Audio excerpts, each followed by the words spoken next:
జనరల్‌గా అర్లీ స్టేజెస్‌కి లక్షణాలనేవి మనం చెప్పడానికి కష్టం. ఎందుకంటే కొంతమంది ఫర్ ఎగ్జాంపుల్ బ్రెస్టే ఉంది. చాలామంది మా దగ్గరికి ఎవరు గూడా బ్రెస్ట్‌లో గడ్డ మాకు తెలిసింది లేకపోతే మాకు బయటపడిందని రారు. మేమేదో చేస్తున్నప్పుడు చేతికి తగిలింది, పొరపాటున తగిలింది, లేకపోతే ఒక పక్క బరువుగా ఉంది. అలా అని చెప్పి వచ్చేవాళ్ళు ఎక్కువ మంది ఉంటారు పేషెంట్స్. సో, జనరల్‌గా అర్లీ స్టేజెస్‌లో రావడం అనేది చాలా ఇన్సిడెంటల్. అంటే చాలా తక్కువ మంది. లేకపోతే మనం వేరే దేనికో టెస్టింగ్ చేసినప్పుడు మనకి చాలా అర్లీ స్టేజ్‌లో బయటపడడం అలాంటివి ఉంటాయి.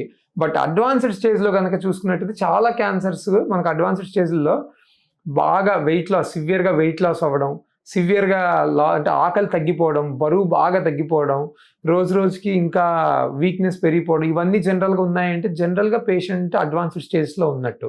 అలాంటి లక్షణాలు కాకుండా ఇన్సిడెంటల్‌గా అంటే ఇలాగా మామూలుగా ఒక బ్రెస్ట్ క్యాన్సర్ అయితే ఇలా అనుకున్నప్పుడు చిన్న బ్రెస్ట్‌లో చిన్న గడ్డ తగలడం, లేకపోతే చాలా రోజుల నుంచి దగ్గొస్తూ అట్లా డాక్టర్ దగ్గర చూయించుకున్నప్పుడు లంగ్స్‌లో చిన్న గడ్డలాగా అనిపియడం, అలాగా కొంతమందికి మాత్రమే చాలా ఎర్లీ స్టేజ్‌లో తెలుస్తుంది.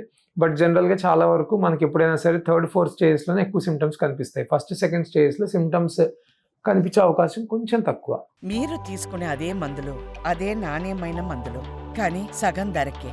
అవును, మెడ్ ప్లస్ బ్రాండ్స్ పై 50-80% తగ్గింపు.